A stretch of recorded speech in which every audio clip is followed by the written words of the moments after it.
You have queued up the Roulette Tapes, a program of adventurous music and conversation recorded at the New York City Concert Hall, Roulette. You can hear thousands of concert recordings from Roulette's past and present and find news of upcoming events celebrating innovation and imagination at roulette.org. Aren't you curious?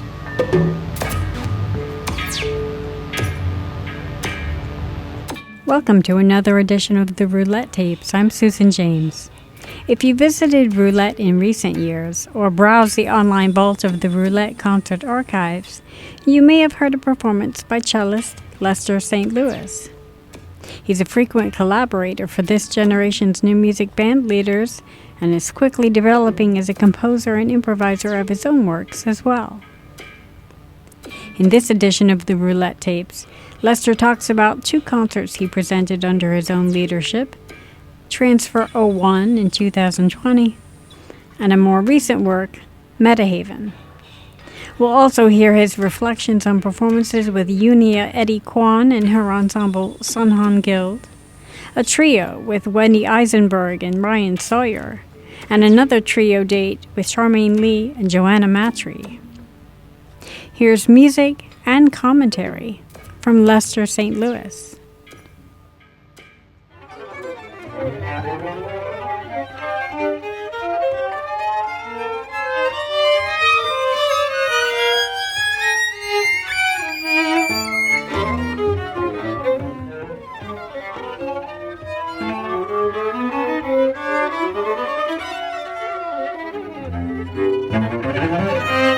My name is Lester St. Louis. I am a cellist primarily, but also multi-instrumentalist, composer, sound designer, and New York native.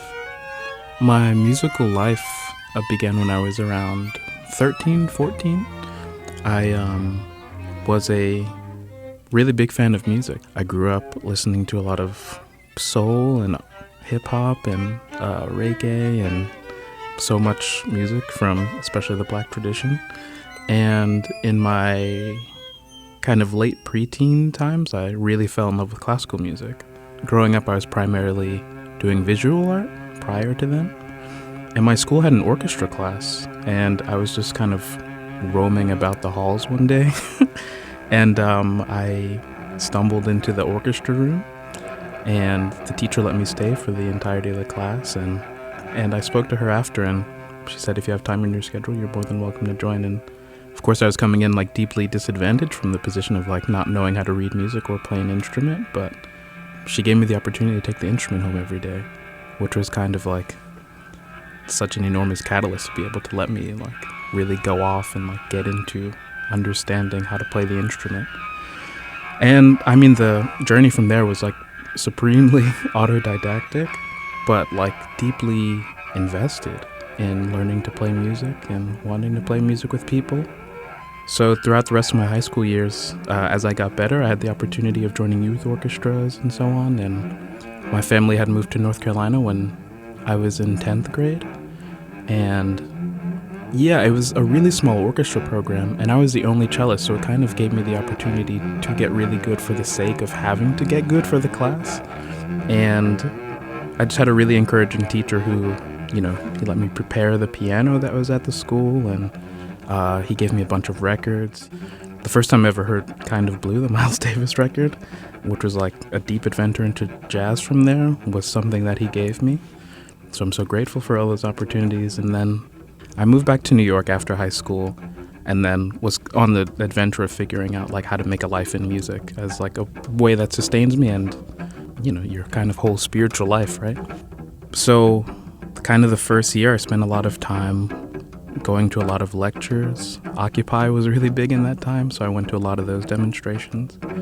Reading a ton of philosophy and going to shows, meeting other musicians, and having the opportunity to just be like, hey, you really also enjoyed this concert, so did I.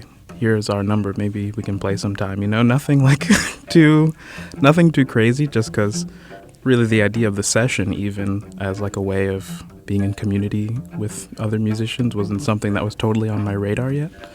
The first band I ever joined was a trio with this incredible composer, drummer, theorist, Dreho Chevar. He let me join his group. Yeah, it was an incredible time. We spent 6 to 8 hours a day, 6 days a week for 3 months rehearsing for this record, which was the first record that I had played on.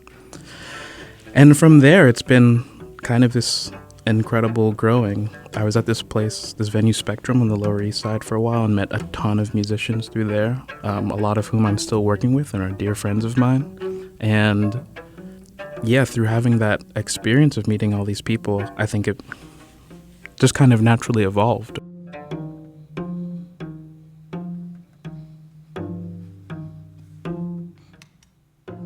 So I gave my first performance under my own name at Roulette in December of 2020.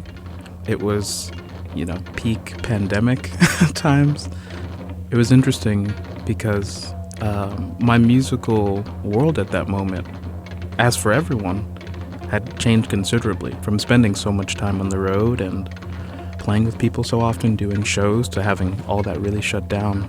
And so much of my musical life, especially around that time, was developing music for this dance installation piece called Basically. And I did that with my friend Jordan Balaber, who I played on that concert with. And we were writing this music for 2 guitars and electronics. So the first half of that concert was Jordan and I doing this guitar duo piece with these sine tones that eventually made its way into Basically. But it's just kind of this very simple, very, very simple thing of this upstroke, downstroke of these guitars as this really kind of hypnotic musical material. It's 20 minutes of just that. And it felt really right.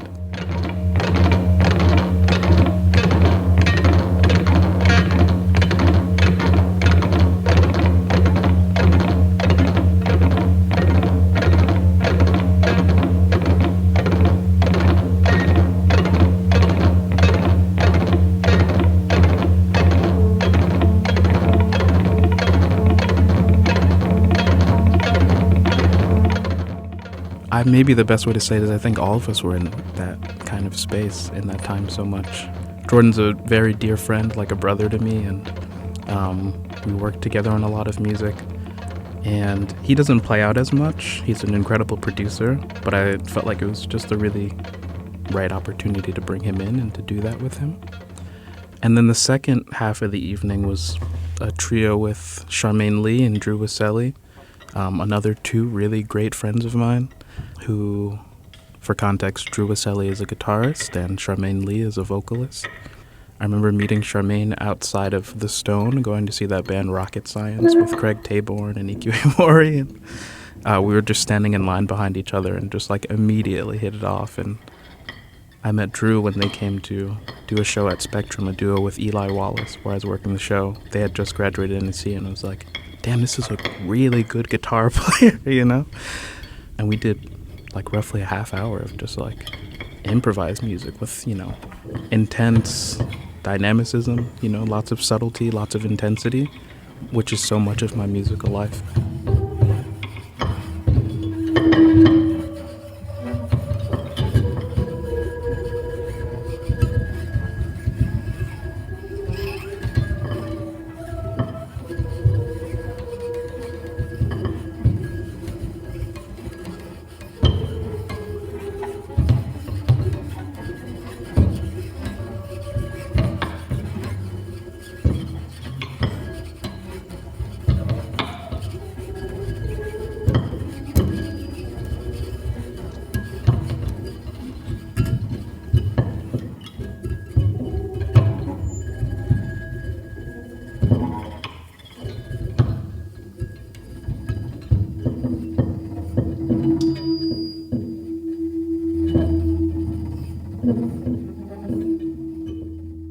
The second performance under my own name that I gave at Roulette was a commission for a new work, which I titled Metahaven, which takes its name from this really incredible Dutch design firm who did a lot of incredible work with WikiLeaks, making visual content for WikiLeaks. But I really loved that word, and that invokes in my mind a kind of space that holds everything, you know? It's like haven often holds a placeness in my mind.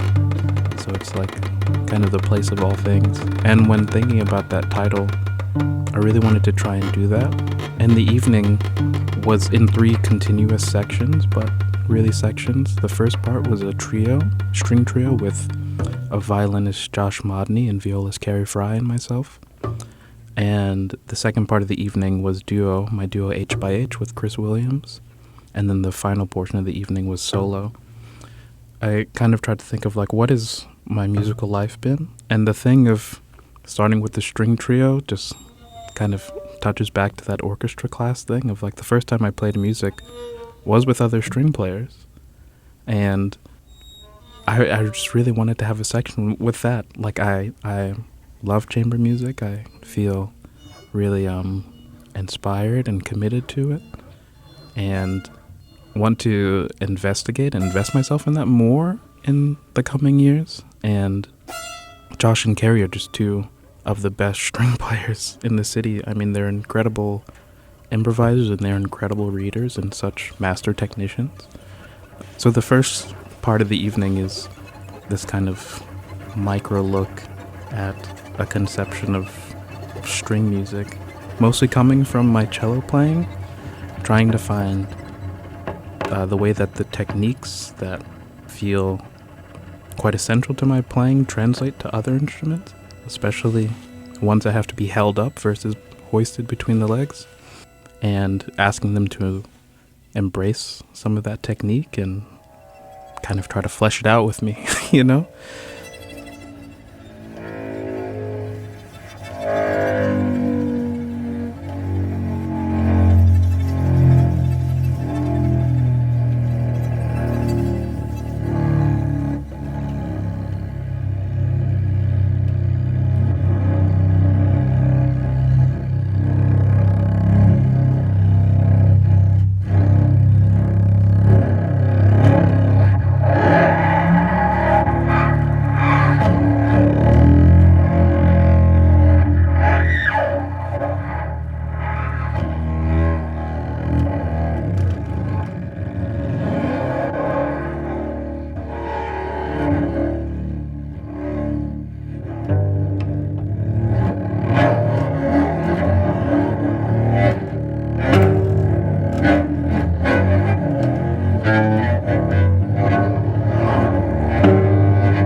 Starting at that kind of roots place and then going into my duo with Chris, which was 100% improvisatory and an electroacoustic practice. I didn't play cello in that section, but Chris played trumpet. And this is a deeply important part of my musical life. Chris Williams, who's my, really like a brother to me, someone whose musical and personal sensibilities I think I trust really as deeply as my own, and whom I respect very much. He and I have been embarking on this duo project since 2021, and it felt like a central thing to bring into the evening, that it would like combine my love of electronic music, my love of dance music, my love of improvised music, and mash all those things together.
after that section, it went to solo, which sometimes I think back and I was like, should I have started solo? but I think it felt right to end with the solo section because my solo cello practice is really the root of all my musical making in life. And I think in many ways, it always kind of comes back to your instrument. No matter what other places you delve into, I felt like I had to give some very designated love to the cello.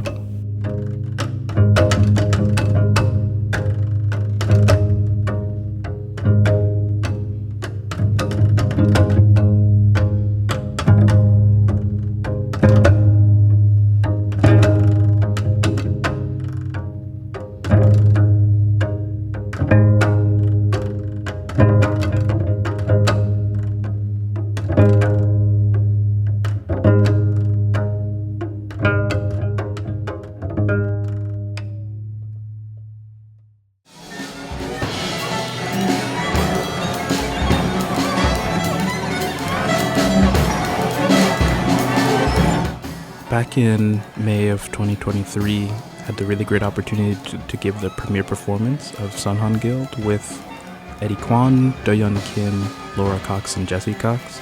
That was an incredibly special evening. I mean, Eddie, she is my favorite string player. She's very free, very alive, has a deep spirituality about her playing, which I think she opens that opportunity to everybody else in doing it herself. And that night of music was just so expansive, so visceral, so wild. Sunhan Guild is undoubtedly the freest band I play with. It just really goes. And it has its own special kind of noise, its own roar to it. And that evening was so filled with that roar and filled so much with a tremendous amount of heart, a tremendous amount of spirit. So I'm really glad we got to do that at Roulette.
Lester St. Louis discusses his participation in a project by Wendy Eisenberg with Ryan Sawyer, Studies in Loyalty. If I wanted to. Another really great evening of music I got to play with dear friends at Roulette was Wendy's show, Studies in Loyalty, back in February of 2023. And this was a night of songs. Wendy is a tremendous songwriter. They're so great with words, so great with rhetoric, such beautiful harmony. And Wendy, Ryan, and I have since then formed a trio called Darlin'. That's a fixture of my life now. But that night was just a really dynamic opportunity to be able to dig into Wendy's songs and really get to learn them as a group. And this, it in a way for me feels like we transformed Roulette kind of into a little living room for a night and just got to play Wendy's beautiful songs.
Another great night at Roulette was the second evening of Charmaine Lee's Van Leer residency there, where we did a trio with Joanna Mattrey.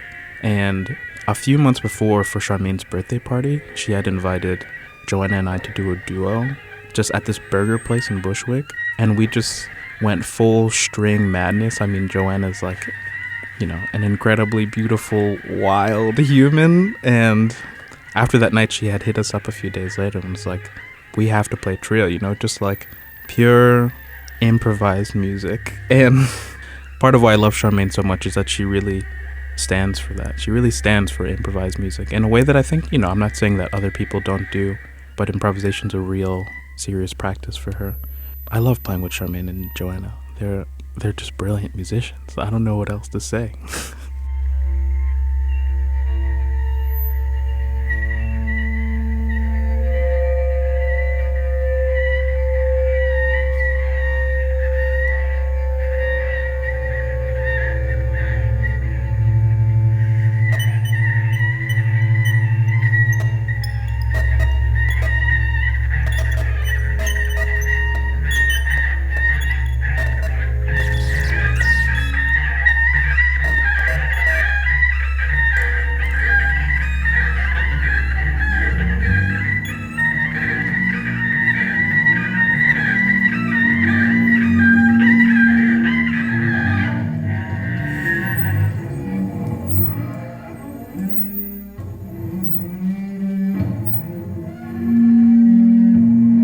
Generally, especially for playing solo or playing with other people, I'm not someone who prefers to do a prepared instrument.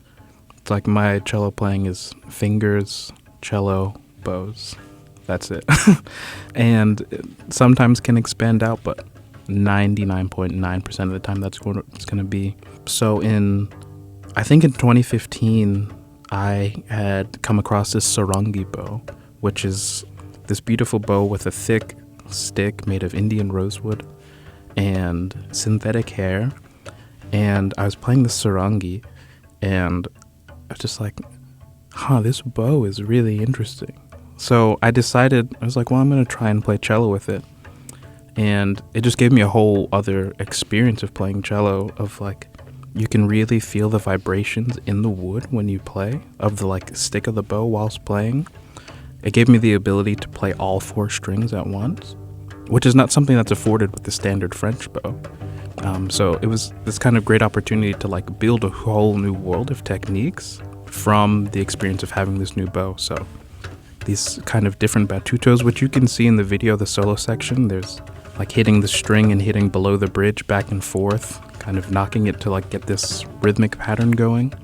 And I think early in the video you can see where I'll like knock the kind of frog off to the side and then play really high up on the strings and play all 4 strings. It opens up so many musical possibilities playing with this non-standard bow.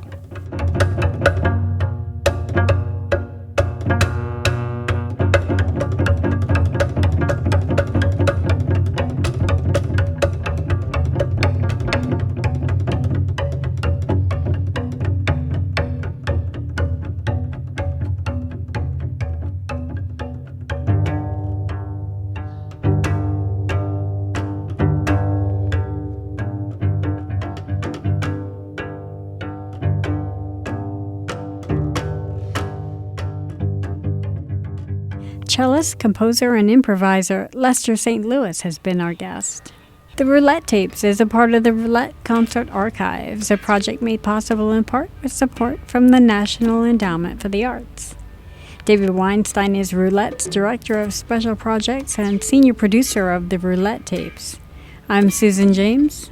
Thanks for listening.